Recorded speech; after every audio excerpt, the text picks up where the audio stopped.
ప్రభుల వారు సిలువలో పలికిన 3 మాటలు వింటూ వచ్చాం. ఈ 3 మాటలు ఇతరుల గురించి దేవుడు మాట్లాడుతూ వచ్చాడు. ఈ 4వ మాట తనకు తానే మాట్లాడుకుంటున్న మాట. ఈ 4వ మాట ఎడబాటు కేక. ఆ యొక్క ఎడబాటుని దేవుడు తట్టుకోలేక ఆ యొక్క బిగ్గరగా కేక వేస్తూ తన గురించి తాను మాట్లాడుతున్న ఈ యొక్క 4వ మాట ఇది. మత్తయి సువార్త 27:46 వచనంలో ఏలి ఏలి లామా సబక్తా అని బిగ్గరగా కేక వేశాడు ఆయన. ఆ యొక్క ఏలి ఏలి లామా సబక్తా అనే మాట అరామిక్ భాష నుండి వచ్చింది. దేవుడు అరామిక్ భాషలో మాట్లాడుతూ వచ్చాడు. మనం గమనించినట్లయితే బైబిల్ గ్రంథంలో పాత నిబంధన, కొత్త నిబంధన 2 పుస్తకాలు ఉన్నాయి కదా. పాత నిబంధన గ్రీకు భాష, హెబ్రీ భాషలో రాయబడింది. కొత్త నిబంధన గ్రీకు భాషలో రాయబడింది. ఈ యొక్క అరామిక్ భాష అనేది హెబ్రీ భాషకి డైరెక్ట్ అన్నమాట. అంటే మనము కదిర్లో తెలుగే మాట్లాడతాం, అదేవిధంగా కడపలో తెలుగే మాట్లాడతారు, పులివిందల్లో తెలుగే, అనంతపూర్లో తెలుగే. కానీ ఆ యొక్క యాస అనేది, స్లాంగ్ అనేది వేరుగా ఉంటుంది.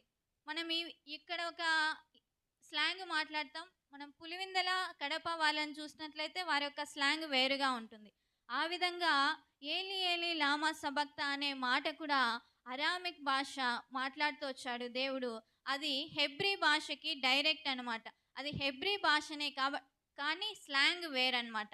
దానికి ఏమర్థం అంటే, నా దేవా నా దేవా నన్నెందుకు చెయ్యి విడిచితివి అని అర్థం. నా దేవా నా దేవా నన్నెందుకు చెయ్యి విడిచితివి అని యేసుక్రీస్తు ప్రభుల వారు సిలువలో పలుకుతున్నప్పుడు అక్కడ ఉంటున్న వారంతా అనుకున్నారు, ఈయన ఏలియాను పిలుస్తున్నాడేమో, ఈ యొక్క బాధని తట్టుకోలేక ఏలియా వచ్చి ఏమైనా రక్షిస్తాడేమో అని పిలుస్తున్నాడు అనుకున్నాడు. ఆ మాట అర్థం తెలియని వారంతా. కానీ ఆ మాటకు నా దేవా నా దేవా నన్నెందుకు చెయ్యి విడిచితివి అని అర్థం. ప్రియ దేవుని బిడ్డలారా, యేసుక్రీస్తు ప్రభుల వారు ఉదయం 9 గంటల నుండి సాయంత్రం 3 గంటల వరకు ఆ శిలువ మీద ఎంతగానో భయంకరమైన స్థితిలో వేలాడుతూ వచ్చాడు. కరెక్ట్గా 12 గంటలకి ఈ యొక్క 4వ మాట పలుకుతూ వచ్చాడు ఆయన. నా దేవా నా దేవా నన్నెందుకు చెయ్యి విడిచితివని. ఆయన ఈ 4వ మాట పలికినప్పుడు ఆ దేశం అంతటా కొన్ని అద్భుతాలు జరిగాయి. ఏంటి అద్భుతాలంటే, మొట్టమొదటి అద్భుతం ఏంటంటే, ఆ దేశం అంతటా చీకటి కమ్మింది. ఎటువంటి చీకటి అంటే, మధ్యరాత్రి కాల సమయంలో ఎంత భయంకరమైన చీకటి అయితే ఉంటుందో, ఆ మధ్యాహ్నం 12 గంటలకి ఆ దేశం అంతటా భయంకరమైన చీకటి కమ్మింది. ఎందుకంటే దేవాతి దేవుడు ఈ మాట పలుకుతూ వచ్చినప్పుడు ఆ దేశం అంతా చీకటి కమ్మింది. అక్కడున్న వారందరూ, పక్షులందరూ చీకటి అయిపోయిందని తమ గూళ్ళకి, తమ ఇళ్ళకి చేరుకుంటూ వచ్చారు. రెండవదిగా అక్కడ భూకంపం కలిగింది. భూమి అంతా కంపించింది, బండలన్నీ బద్దలైపోయాయి. ఆ విధంగా యేసుక్రీస్తు ప్రభుల వారు ఆ మాట పలికినప్పుడు అద్భుతాలు జరుగుతూ వచ్చాయి. 3వ అద్భుతము, అత్యంత ప్రాముఖ్యమైన అద్భుతం ఏంటంటే, యేసుక్రీస్తు ప్రభుల వారు ఈ మాట సిలువలో పలికినప్పుడు దేవాలయపు తెర పైనుండి కిందికి చిరిగింది. మనం గమనించినట్లయితే పాత నిబంధనలో యెరూషలేంలో ఒక దేవాలయం ఉంది. ఆ దేవాలయాన్ని సొలొమోను మహారాజు కట్టించాడు. తర్వాత అది శత్రువుల చేతికి అప్పగించబడిన తర్వాత అది కూలగొట్టబడింది. ఆ తర్వాత హేరోదు మహారాజు ఆ దేవాలయాన్ని 46 సంవత్సరాలు కట్టించాడు. ఆ దేవాలయంలో ఒక తెర ఉంటుంది. దేవుడు మోషేకి చెప్పాడు కదా, ప్రత్యక్షపు గుడారాన్ని కట్టించమని. ఆ ప్రత్యక్షపు గుడారంలో ఏమేమి ఉంటాయి? ఆవరణము, పరిశుద్ధ స్థలము, అతి పరిశుద్ధ స్థలం అని ఉంటాయి కదా. ఆ యొక్క దేవాలయంలో పరిశుద్ధ స్థలానికి, అతి పరిశుద్ధ స్థలానికి మధ్యలో ఒక తెరని ఏర్పాటు చేస్తారు పాత నిబంధన కాలంలో. ఆ తెర వచ్చేసి 60 అడుగులు ఉంటుంది. దాని తెర పొడవు 60 అడుగులు, వెడల్పు 30 అడుగులు. దాని యొక్క మందం వచ్చి 4 అంగుళాలు ఉంటుంది. అటువంటి భయంకరమైన తెరని కదిలించాలంటే ఏనుగులు, గుర్రాలు కదిలించాలి, మనుషుల వల్ల కాదు. ఆ తెరని కుట్టడానికి 200 మంది యాజకులు ఆ తెరని కుడతారు. అటువంటి మందము గల తెరని, అటువంటి భయంకరమైన బరువు గల తెర యేసుక్రీస్తు ప్రభుల వారు సిలువలో ఈ 4వ మాట పలికిన వెంటనే పైనుండి కిందికి చిరిగిపోయింది. దాని అర్థం ఏమిటంటే, యేసుక్రీస్తు ప్రభుల వారు నా దేవా నా దేవా నన్నెందుకు చేయి విడిచితివి అని వెంటనే ఈ తెర చినిగిపోయింది. దాని యొక్క అర్థం ఏమంటే, ఇప్పుడు అతి పరిశుద్ధ స్థలానికి పరిశుద్ధ స్థలానికి మధ్యలో ఎటువంటి అడ్డు లేదు. డైరెక్ట్గా మనము పరిశుద్ధ స్థలానికి వెళ్ళొచ్చు. మనము ఇంతకుముందు ఆ యొక్క తెర ఉండేది, కానీ యేసుక్రీస్తు ప్రభుల వారు ఎప్పుడైతే సిలువలో మరణించాడో అప్పుడు డైరెక్ట్గా మనము దేవునితో మనము కనెక్ట్ అయ్యే విధంగా ఆ యొక్క తెరకి సాదృశ్యంగా దేవుడు మనకు చూపిస్తూ వచ్చాడు. కాబట్టి ఈ యొక్క అద్భుతకరుడైన దేవుడు సిలువలో మరణించినప్పుడు, ఈ 4వ మాట పలికినప్పుడు ఎన్నో అద్భుతాలు జరిగాయి. ఇంకా ఎన్నో అద్భుతాలు అక్కడ జరిగి ఉంటున్నాయి. ప్రియ దేవుని బిడ్డలారా, దేవుడు యేసుక్రీస్తు ప్రభుల వారి చెయ్యి ఎందుకు విడిచిపెట్టాడు అంటే, నీ నా పాపముల కొరకే. ఎప్పుడు దేవుడు ఎన్నోసార్లు దేవుణ్ణి యేసుక్రీస్తు ప్రభుల వారిని అందరూ విడిచిపెడుతూ వచ్చారు, కానీ ఎప్పుడు దేవుడు బాధపడలేదు. మేడగదిలో ఇస్కరియోతు యూదా దేవుణ్ణి అప్పగించినప్పుడు ఆయన బాధపడలేదు. గెస్తమనే తోటలో శిష్యులందరూ ఆయనను వదిలిపెట్టి వచ్చినా సరే ఆయన బాధపడలేదు. ఆయన ద్వారా అనేకమైన అద్భుతాలు, అనేక సూచక క్రియలు అందరూ పొందుకుని వాళ్ళందరూ దేవుణ్ణి విడిచిపెట్టిన ఆయన బాధపడలేదు. అదేవిధంగా మొన్న పోయిన ఆదివారం, మట్టలాదివారం రోజున కూడా దేవుణ్ణి గాడిద పిల్ల మీద ఊరేగింపుగా వెళ్తూ హోసన్నా జయము ఏసన్నా జయమని పూలు చల్లుచున్న వారే ఆయన పైన రాళ్ళు రువ్వుతూ సిలువ వేయడి అని చెప్పినా కూడా దేవుడు బాధపడలేదు. ఇప్పుడు ఎందుకు బాధపడ్డాడు అంటే, తండ్రి అయిన దేవుడు తన చెయ్యి విడిచిపెట్టాడని తనకి ఎంతగానో బాధ అయింది. ఆ యొక్క ఎడబాటుని తట్టుకోలేక, ఆ యొక్క దూరాన్ని తట్టుకోలేక యేసుక్రీస్తు ప్రభుల వారు బాధపడినట్లుగా మనం చూస్తున్నాం. మనం చూసినట్లయితే ఒకానొక ఊర్లో ఒక తండ్రి కుమారుడు ఇద్దరు నివసిస్తుండేవారు. ఆ తండ్రి ఒక పెద్ద రైల్వే బ్రిడ్జ్ ఎంప్లాయ్. ఆయన పని ఏంటంటే బ్రిడ్జ్ సరి చేయడం, రైలు వచ్చే ముందు బ్రిడ్జ్ సరిగ్గా ఉందా లేదా అని చూసుకోవడం ఆయన పని. ఆ విధంగా పని చేస్తున్నప్పుడు తన కుమారుణ్ణి కూడా ఒకరోజు తన పని దగ్గరికి తీసుకొని వెళ్తుంటే ఆయన ఏదో పని చేస్తున్నప్పుడు తన కుమారుడు రైలు పట్టాల మీదకి వెళ్తూ వస్తే ఆ యొక్క ఎక్స్ప్రెస్ ట్రైను అది అనుకోకుండా వచ్చేస్తుంది. అది సిగ్నల్ ఇవ్వకుండా ఆ రోజు ఎందుకు అనుకోకుండా వచ్చేస్తుంటే తండ్రి చాలా భయపడ్డాడు. ఏ విధంగా నేను చేయాలి, ఈ యొక్క బ్రిడ్జ్ ఇంకా సరి చేయలేదు, ట్రైన్ ఏమో అనుకోకుండా వచ్చేస్తుంది, నా కుమారుడు పట్టాల మీద ఉన్నాడు, ఇంకా ఏం చేయాలి, నా పరిస్థితి ఏంటి అని తండ్రి చాలా బాధపడ్డాడు. ఒకవేళ ఆ యొక్క లివర్ని తండ్రి లాగితే తన కుమారుడి ప్రాణం పోతుంది. ఆ యొక్క లివర్ని లాగకుండా సైలెంట్గా ఉన్నట్లయితే ఆ ట్రైన్లో ఉంటున్న అందరి ప్రాణాలు పోతాయి. ఏం చేయాలో ఇంకా తెలియని పరిస్థితుల్లో ఆ లివర్ని లాగేశాడు తండ్రి. అప్పుడు తన కుమారుడు మరణించాడు. ఆ ట్రైన్లో ఉంటున్న వారందరూ సంతోషంగా ఎంతగానో గంతులు వేస్తూ వెళ్ళిపోయారు. ఇక్కడ మనం చూసినట్లయితే ఇదే సన్నివేశం ఇక్కడ జరిగింది.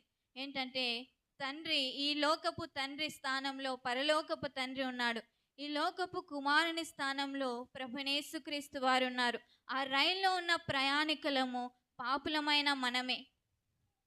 పాపులమైన మనల్ని రక్షించడానికి పరలోకపు తండ్రి తన ఏకైక కుమారుణ్ణి బలిగా ఇవ్వడానికి కూడా ఇష్టపడ్డాడు. అందుకే ఆ యొక్క సిలువలో తన చేతిని విడిచిపెట్టిన వాడుగా ఉంటున్నాడు. ప్రియ దేవుని బిడ్డలారా, ఎందుకు దేవుడు తన చేతిని విడిచిపెట్టాడు అంటే, నా పాపముల కొరకే, నా దోషముల కొరకే. ఆయన పరిశుద్ధుడైనటువంటి దేవుడు, పవిత్రుడైనటువంటి దేవుడు, ఏ పాపము చేయనటువంటి దేవుడు. కానీ ఎప్పుడైతే సిలువలో నా పాపములు యేసుక్రీస్తు ప్రభుల మీద మోపబడ్డాయో, నువ్వు చేసిన పాపములు, నేను చేసిన పాపములు కావచ్చు, దోషములు, అతిక్రమములు, దేవునికి ఇష్టం లేనివి మనవన్నీ ఆయన మీద మోపబడినప్పుడు తండ్రి ఆ యొక్క పాపాన్ని చూడలేని వాడుగా ఉన్నాడు. అందుకు దేవుడు తన కుమారుడైన యేసుక్రీస్తు ప్రభుల వారిని విడిచిపెట్టాడు. హబక్కూకు గ్రంథము 1వ అధ్యాయం 13వ వచనం మనం చూద్దాం. హబక్కూకు గ్రంథం 1వ అధ్యాయం 13వ వచనం.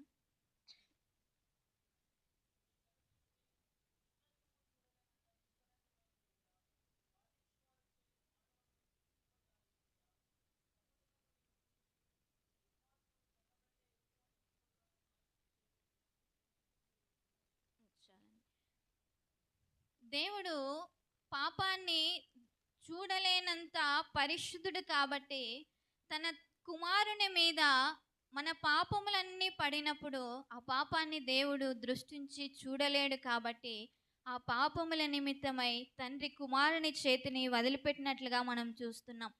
ఎందుకంటే నేను ఆ పాపముల కొరకు మనం నశించి నరకంలో పడకుండా ఆ ఆ యొక్క అగ్నిగుండంలో నశించకుండా ఉండాలని యేసుక్రీస్తు ప్రభుల వారు మన పాపాన్ని ఆయన మీద మోపుకున్నాడు కాబట్టి ఆ యొక్క తండ్రి ఎడబాటుని అనుభవించి ఉంటున్నాడు. కాబట్టి మనం గమనించాలి, మన యొక్క పాపము దేవునికి మనిషికి మధ్య ఎంత దూరాన్ని చేస్తుందో మనం గమనించాలి, ఎంత ఎడబాటును కలగజేస్తుందో మనం గమనించాలి. ఇంతవరకు తండ్రితో పాటు కుమారుడు ఉంటూ వచ్చాడు. ఎందుకంటే ఆయనలో అప్పటి వరకు ఏ పాపము లేదు, ఏ దోషము లేదు, ఏ అతిక్రమము లేదు, ఏ అసూయ లేదు, ఏ కోపము లేదు, ఏ యొక్క కపటము లేదు. కాబట్టి ఇంతవరకు తండ్రితో కూడా ఏకమై ఉంటూ వచ్చాడు. ఎప్పుడైతే మనందరి పాపములు, మనందరి యొక్క ఆ యొక్క శాపములన్నీ ఆయన మీద మోపబడ్డాయో, ఆయన మీద కనిపించాయో, అప్పుడు తండ్రి కుమారుని చేతిని విడిచిపెట్టినట్లుగా మనం చూస్తున్నాం. రెండవదిగా మనం చూసినట్లయితే ప్రవచనాన్ని నెరవేర్చుటకు తండ్రి కుమారుని చేతిని విడిచిపెట్టాడు. ముందుగానే ప్రవచనాలు చెప్తూ వచ్చాయి. కీర్తనలు మనం చూద్దాం. కీర్తనల గ్రంథం 22 అధ్యాయం 1వ వచనంలో మనం చూస్తే దావీదు మహారాజు ప్రవచిస్తూ వచ్చాడు. కీర్తనలు 22:1 చదవండి ఎవరైనా. కీర్తనలు. నా దేవా నా దేవా, నీవు నన్నేల విననాడితివి, నన్ను రక్షింపక నా ఆర్తధ్వని వినక నీవేళ దూరముగా ఉన్నావు. చాలండి. ఈ యొక్క దావీదు మహారాజు ముందుగానే ఈ యొక్క ప్రవచనాన్ని ప్రవచిస్తూ వచ్చాడు. ఈ యొక్క ప్రవచనము నెరవేరడానికే తండ్రి కుమారుని చేతిని విడిచిపెట్టినట్లుగా మనం చూస్తున్నాం.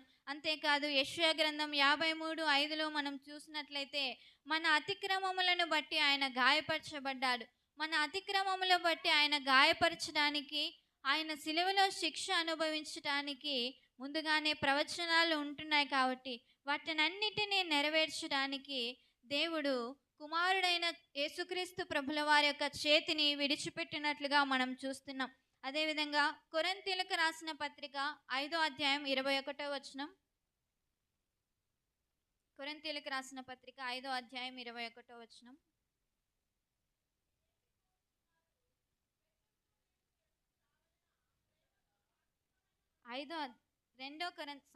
రెండో కొరింథీయులకు రాసిన పత్రిక 5వ అధ్యాయం 21వ వచనం.